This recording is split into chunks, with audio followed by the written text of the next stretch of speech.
Hello friends, आज की class में देखेंगे डीएलएड द्वितीय सेमेस्टर सामाजिक विज्ञान 2022 का प्रीवियस ईयर पेपर सॉल्यूशन। आइए स्टार्ट करते हैं। समय 2 घंटे का मिलता है, पूर्णांक 50 अंक का होता है। आइए पहला क्वेश्चन देखते हैं। दोस्तों सुनिए, वस्तुनिष्ठ प्रश्न 1 है, हर्षचरित के रचयिता कौन थे? विकल्प अ है हर्ष, विकल्प ब है बाणभट्ट, विकल्प स है भवभूति, विकल्प द है मातंग। राइट आंसर ब है बाणभट्ट।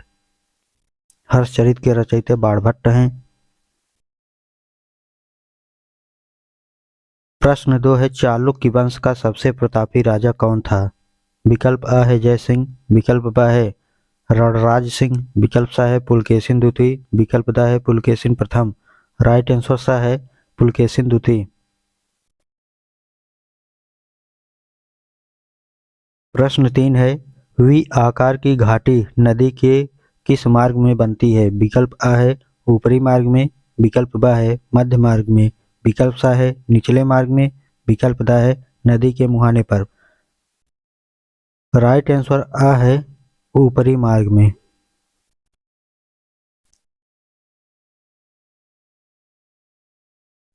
प्रश्न 4 है, पृथ्वी का औसत घनत्व है? विकल्प अ है 2.7, विकल्प ब है 5.5, विकल्प स है 9.5, विकल्प द है 9.4।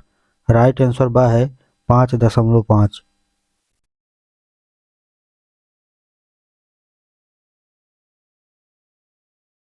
प्रश्न 5 है, भृगु का निर्माण कहाँ होता है? विकल्प अ है पहाड़ी भागों में, विकल्प ब है समुद्र के किनारे, विकल्प स है हिमानी क्षेत्र में, विकल्प द है मरुस्थल में। राइट आंसर ब है समुद्र के किनारे। प्रश्न 6 है, प्रारूप समिति के अध्यक्ष कौन थे? विकल्प अ है डॉक्टर भीमराव अंबेडकर, विकल्प ब है डॉक्टर राजेंद्र प्रसाद, विकल्प स है महात्मा गांधी, विकल्प द है जवाहरलाल नेहरू।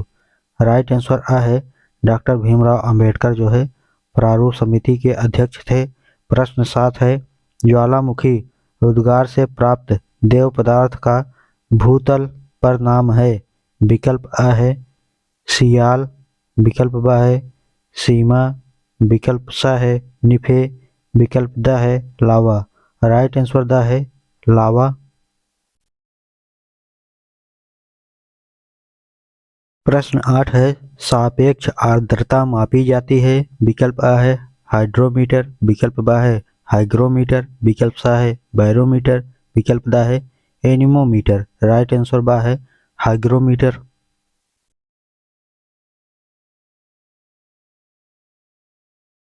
प्रश्न 9 है, सर्वाधिक लवणता वाला सागर है? विकल्प अ है कैस्पियन सागर, विकल्प ब है लाल सागर, विकल्प स है मृत सागर, विकल्प द है भूमध्य सागर। राइट आंसर स है मृत सागर। प्रश्न 10 है, धन्वंतरि किस काल के महान वैद्य थे?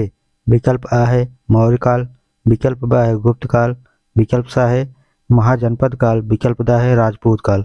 राइट आंसर ब है गुप्त काल। प्रश्न 11 है, अलाउद्दीन खिलजी ने कितने वर्ष शासन किए?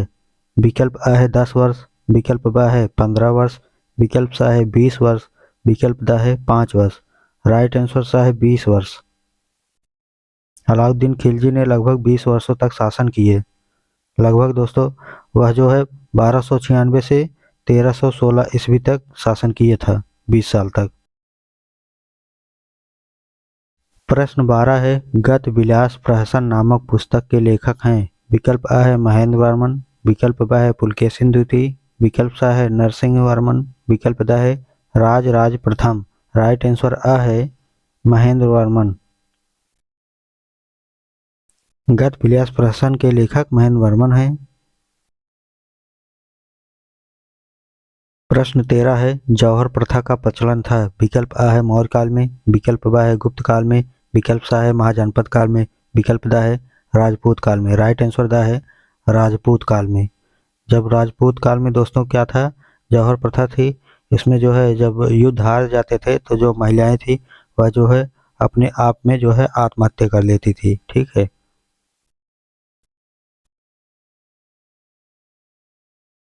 प्रश्न 14 है, वह बजट जिसमें आय व्यय बराबर होता है। विकल्प अ है जीरो आधारित बजट, विकल्प ब है संतुलित बजट, विकल्प स है घाटे का बजट, विकल्प द है बचत का बजट। राइट आंसर ब है संतुलित बजट। प्रश्न 15 है, भारतीय कृषि में निम्न उत्पादकता का कारण है। विकल्प अ है पिछड़ी तकनीक, विकल्प ब है जोत का छोटा आकार, विकल्प स है साखे का प्रमाण, विकल्प द है उपरोक्त सभी। राइट आंसर द है उपरोक्त सभी।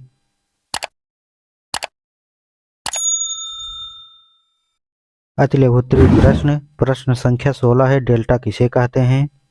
उत्तर है डेल्टा वह त्रिभुजाकार स्थल है जो नदी द्वारा लाए गए अवसादों के जमा होने से उनके मुहाने पर बनता है, जहां वह समुद्र, झील या जलाशय में गिरती है। प्रश्न 17 है, ज्वालामुखी कितने प्रकार के होते हैं। उत्तर है ज्वालामुखी 3 प्रकार के होते हैं, सक्रिय ज्वालामुखी, सुषुप्त ज्वालामुखी और मृत ज्वालामुखी। सक्रिय ज्वालामुखी जो है हाल ही में विस्फोट हुए हो रहते हैं, और सुषुप्त ज्वालामुखी जो है लंबे समय से शांत रहते हैं।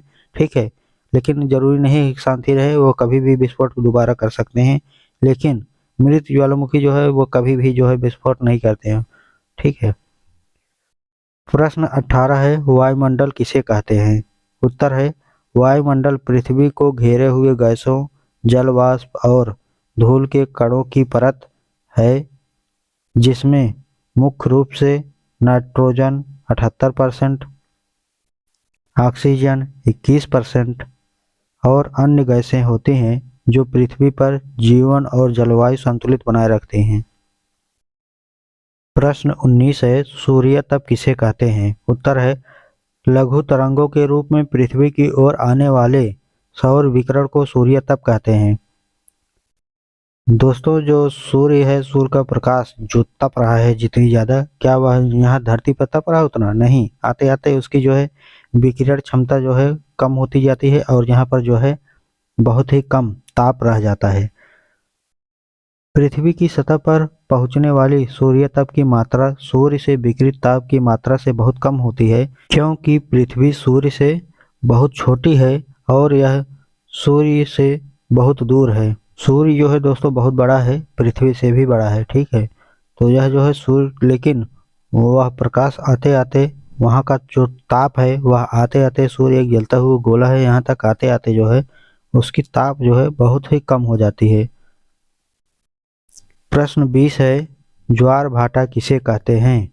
उत्तर है ज्वार भाटा समुद्र का नियमित उत्थान और पतन है, जिसमें समुद्र का जल दिन में 2 बार ऊपर उठता है, उसे क्या कहते हैं, ज्वार। अगर जो समुद्र का पानी ऊपर उठ रहा है तो ज्वार है, और 2 बार नीचे उतरता है।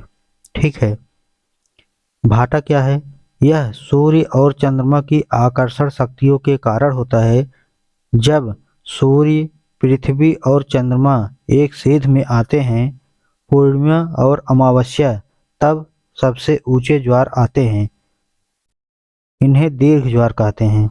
दोस्तों, जब सूर्य, पृथ्वी और चंद्रमा एक सीध में आ जाते हैं तो वहाँ पर जो है पूर्णिमा के दिन और अमावस्या के दिन लगभग, तो वहाँ पर जो है सबसे बड़ा ज्वार आता है, मतलब पानी जो है बहुत ज़्यादा ऊपर उठ जाता है। ठीक है, उसे दीर्घ ज्वार कहते हैं। और प्रश्न संख्या 21 है, गुलाम वंश का अंतिम शासक कौन था। उत्तर है कैकुवाद। गुलाम वंश का अंतिम शासक कैकुवाद है।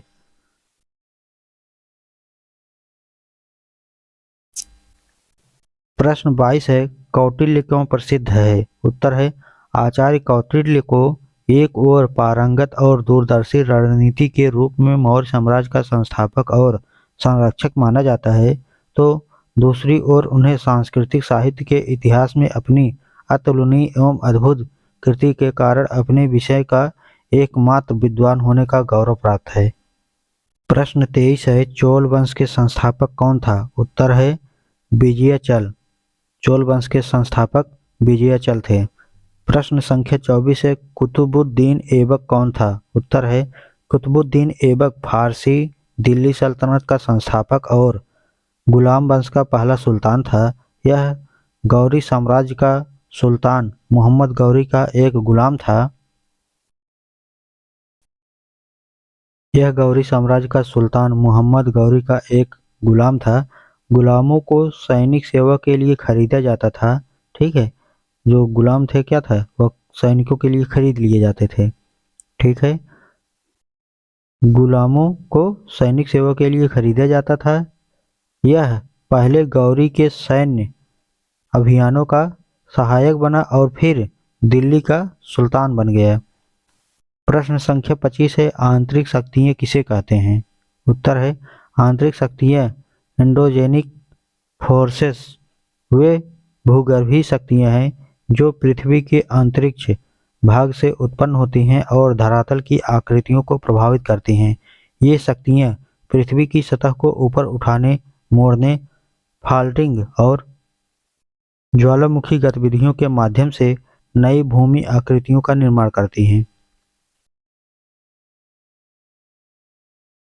प्रश्न संख्या 26 है, भक्ति आंदोलन की उत्पत्ति के 2 कारण लिखिए।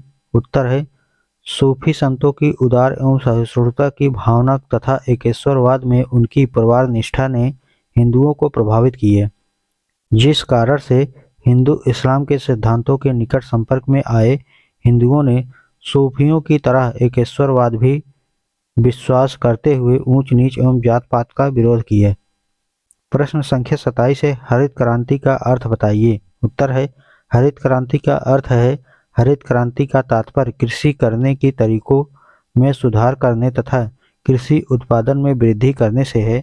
इस तरह हरित क्रांति कृषि के सभी पहलुओं से संबंधित है। इसमें अच्छे बीज, अच्छी खाद, पर्याप्त सिंचाई, अधिक उपज देने वाली फसलों, ट्रैक्टर, थ्रेसर आदि का प्रयोग सम्मिलित है। ठीक है, हरित क्रांति का मतलब है जो फसलें उगाई जाती हैं उन फसलों को अच्छे से, ठीक है, पैदावार जो वृद्धि हो और उसमें कम मेहनत पड़े और ठीक है उसमें जो है अच्छी बीजें प्रयोग की जाएं। मतलब कैसे कैसे उनको सरल तरीके से जो है फसलों को उगाया जाए। सिंचाई की व्यवस्था, ट्रैक्टर, थ्रेसर ये सब जो है उपयोग सम्मिलित किए गए हैं इसमें, ताकि जो है फसल जो है अच्छे तरीके से पैदावार हो, वृद्धि हो जाए उसमें। प्रश्न संख्या 28 है, अपारदन किसे कहते हैं? उत्तर है, अपारदन वह प्रक्रिया है जिसमें पवन, नदी, बर्फ, समुद्री लहरें आदि द्वारा अपक्षयित पदार्थों को एक स्थान से हटाकर दूसरे स्थान पर जमा किया जाता है। प्रश्न संख्या 29 है, आग्नेय शैल किसे कहते हैं? उत्तर है, आग्नेय शैल वे शिलाएं हैं जो पृथ्वी के अंदर पिघले हुए लावा या मैग्मा के ठंडा और ठोस होने से बनती है। इन्हें प्राथमिक शैल भी कहा जाता है। उदाहरण के लिए ग्रेनाइट और बेसाल्ट। ठीक है दोस्तों, तो आग्नेय शैल क्या है? जो पृथ्वी के अंदर, ठीक है, पृथ्वी के अंदर जो है क्या होता है, जो लावा और मैग्मा होता है वह जो है पिघल करके क्या होते हैं, ठंडा होकर के ठोस हो जाते हैं। तो उन्हीं को जो है हम जो है आग्नेय शैल बोलते हैं और उन्हीं को जो है क्या कहते हैं, प्राथमिक शैल भी कहते हैं। प्रश्न 30 है, संविधान किसे कहते हैं? उत्तर है, संविधान एक लिखित दस्तावेज है जिसमें देश के शासन और नागरिकों के अधिकारों के लिए नियम तय करते हैं। ठीक है, संविधान क्या है दोस्तों? एक दस्तावेज है, ठीक है, पुस्तक है। शासन कैसे करना है, नागरिकों के अधिकार क्या क्या है, नियम क्या लगेंगे, ये सब जो है संविधान में हैं। लघु उत्तरीय प्रश्न, प्रश्न संख्या 31 है, मेगास्थनीज के भारत वर्णन का संक्षिप्त परिचय दीजिए। उत्तर है, मेगास्थनीज के भारत वर्णन का संक्षिप्त परिचय, ये हेडिंग है। इसके बाद देखिएगा, मेगास्थनीज एक यूनानी राजदूत थे जिन्होंने भारत के बारे में इंडिका पुस्तक में वर्णन किया है। दोस्तों, जो मेगास्थनीज है ये यूनान के राजदूत थे। इन्होंने एक पुस्तक लिखा है जिसका नाम है इंडिका और उन्होंने भारत की भौगोलिक स्थिति, नदियों, जलवायु, धार्मिक प्रथाओं, सामाजिक जीवन और आर्थिक स्थिति का विवरण उसमें लिखा गया है। ठीक है, उन्होंने लिखा हुआ है और बताया है उसमें। उन्होंने भारतीयों को उच्च नैतिकता, उद्योग और कृषि की उन्नति की सराहना की। हालांकि कुछ विवरणों में विसंगतियां भी हैं, प्रश्न संख्या 32 है, राजपूतकालीन सामाजिक दशा का वर्णन कीजिए। उत्तर है, राजपूत युगीन समाज वर्णों एवं जातियों के जटिल नियमों द्वारा शासित था। इस समय जाति प्रथा की कठोरता बढ़ी तथा हिंदू समाज की ग्रहणशीलता एवं सहिष्णुता कम हुई। परंपरागत 4 वर्णों ब्राह्मण, क्षत्रिय, वैश्य, शूद्र के अतिरिक्त समाज में अनेक जातियां व उपजातियां पैदा हो गई थी। ब्राह्मणों का इस युग में प्रतिष्ठित स्थान था। वे राजपूत शासकों के मंत्री व सलाहकार नियुक्त किए जाते थे। अधिकांशतः ब्राह्मण अध्ययन, यज्ञ, तप आदि में अपना जीवन व्यतीत करते थे। क्षत्रिय जाति के लोग युद्ध तथा शासन का कार्य करते थे।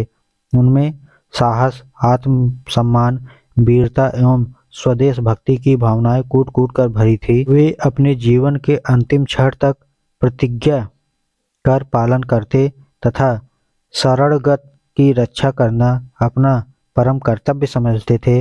वैश्य जाति के लोग व्यापार का काम करते थे। शूद्र का कार्य कृषि, शिल्पकारी तथा अन्य कार्य करना था।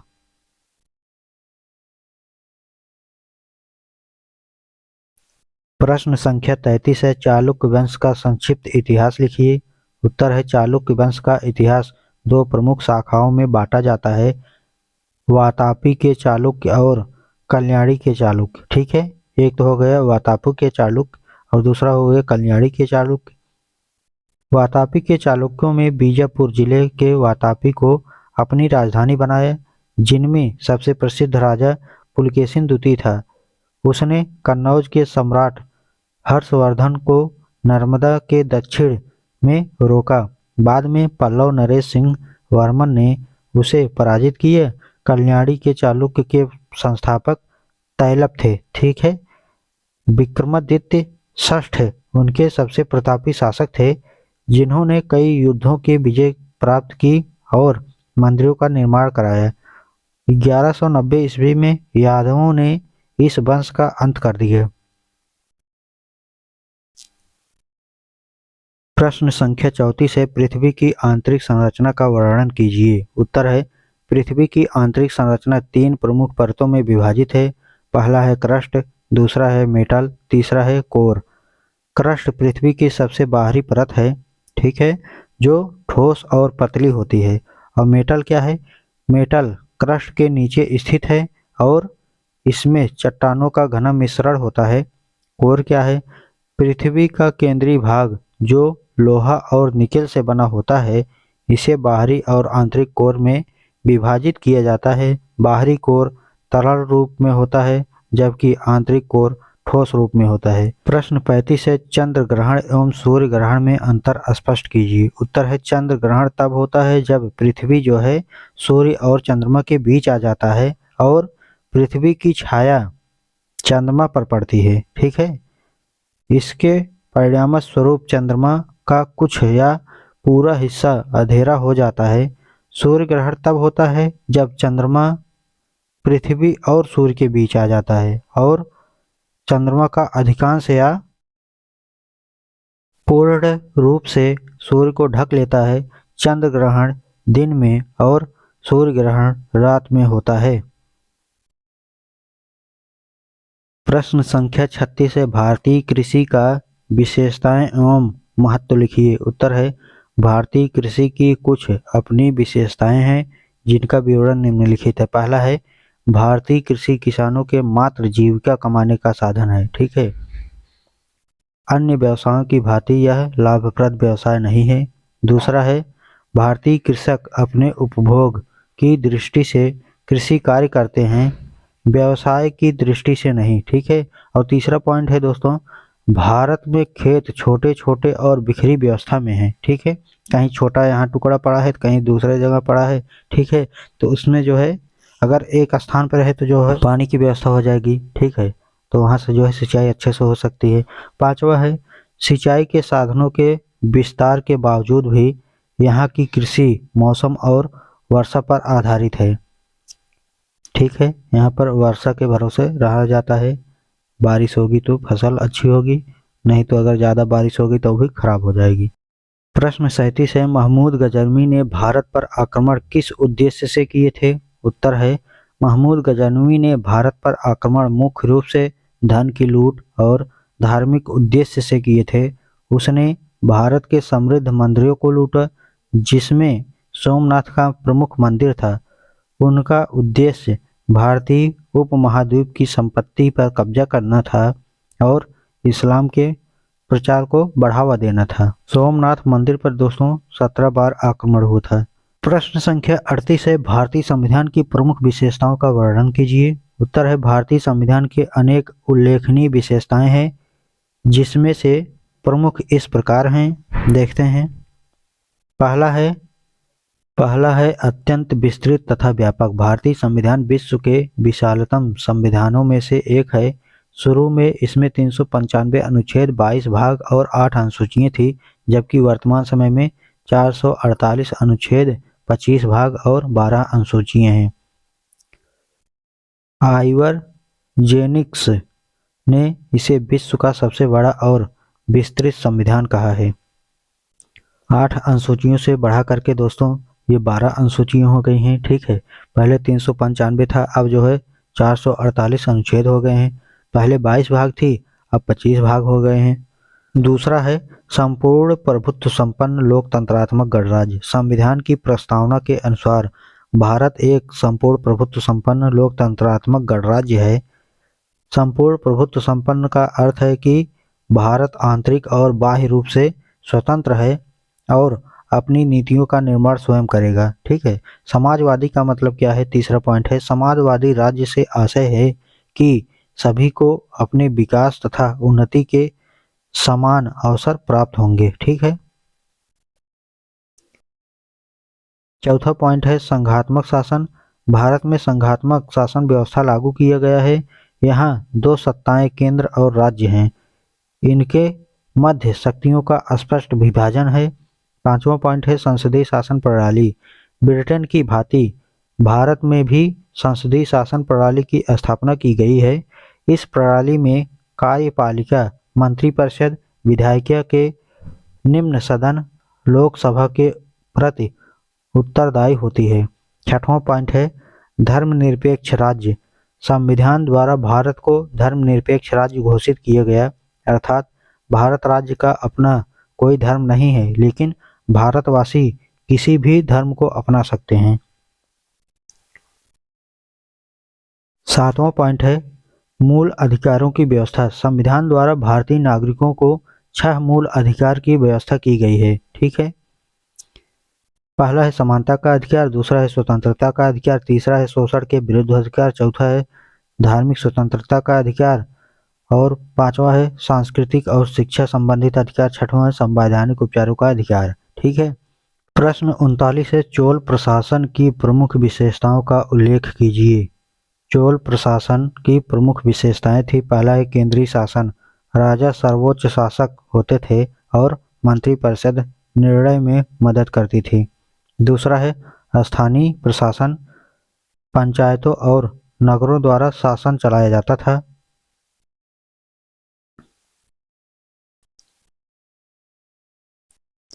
तीसरा पॉइंट है न्याय व्यवस्था।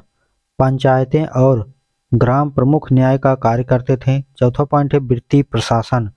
भूमि कर, व्यापार कर और मंदिरों से आय प्राप्त होती थी। पांचवा पॉइंट है मंदिर प्रशासन। मंदिरों का प्रशासन प्रमुख था और वे धार्मिक, सामाजिक और आर्थिक गतिविधियों के केंद्र थे। प्रश्न संख्या 40 है अशोक का जीवन परिचय देते हुए उनकी उपलब्धियों पर प्रकाश डालिए। उत्तर है सम्राट अशोक मौर्य वंश का महान सम्राट था, जिसने बिंदुसार के बाद 269 ईसा पूर्व सिंहासन ग्रहण किए। वह अपने शासन में शांति, न्याय और धर्म का प्रचारक था। करनूल युद्ध के बाद उसने बौद्ध धर्म को अपनाया और हिंसा, सत्य, मितव्ययिता और दया के सिद्धांतों का पालन किए। अशोक ने अपने शिलालेखों में इन नैतिक मूल्यों को फैलाया। ठीक है, अशोक ने क्या किए, ये जो क्या क्या थे अहिंसा थे, सत्य थे, मितव्ययिता थे, दया करना। अशोक ने जो है इनको फैलाया चारों तरफ, जो है हिंसा नहीं करना है, ठीक है, सत्य बोलना है।